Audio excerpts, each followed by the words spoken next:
Bonjour et bienvenue dans cette nouvelle leçon. Nous allons apprendre à mettre en place une table des matières et à en gérer le contenu. Pour créer une table des matières, votre document Word doit posséder des paragraphes ayant été hiérarchisés, par exemple à l'aide du mode plan.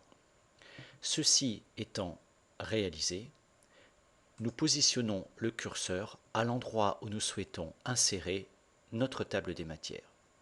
Puis, nous cliquons sur l'onglet Références de Word. Dans la partie gauche, nous choisissons le bouton Table des matières. Word va insérer un certain nombre de tables préétablies que nous allons ignorer pour utiliser la commande Insérer une table des matières. La partie gauche de la commande vous permet de construire l'aspect visuel de votre table des matières. Est-ce que vous voulez afficher les numéros de page ou pas, aligner les numéros de page à droite ou derrière le titre, et quel caractère de suite utiliser si vous choisissez d'afficher les numéros de page à droite. Des formats prédéterminés existent également pour les tables des matières. Enfin, la commande Afficher les niveaux vous permet de déterminer le nombre de niveaux de plan qui sera pris en compte dans votre table des matières. Ici, nous allons choisir 3 niveaux. Dans la partie droite, Aperçu web, vous déterminez si vous souhaitez utiliser des liens hypertextes à la place des numéros de page. Cela permettra de créer un système de navigation interne à votre document.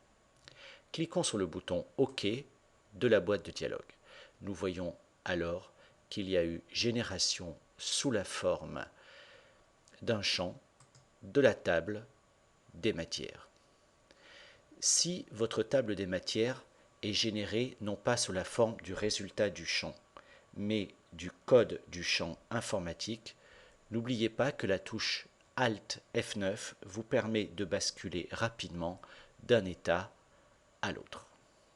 En dernier lieu, se pose la question de la mise à jour.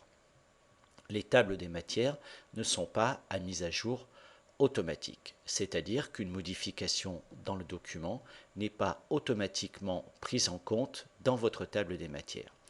Par exemple, ici, dans la partie grand A de la section A, nous allons supprimer le mot informatique. Nous constatons alors qu'il n'est pas supprimé dans notre table des matières. Nous allons donc positionner notre curseur sur la table des matières, puis utiliser la commande Mettre à jour la table ou la touche F9 du clavier. Word vous demande si vous voulez mettre à jour uniquement les numéros de page ou toute la table, c'est-à-dire prendre en compte également le texte contenu dans les entrées de cette table. Nous allons cliquer sur l'option Mettre à jour toute la table, puis cliquer sur le bouton OK. Nous voyons cette fois que notre modification a été prise en compte. Cette leçon est à présent terminée. Merci de l'avoir suivie et à bientôt pour une nouvelle leçon.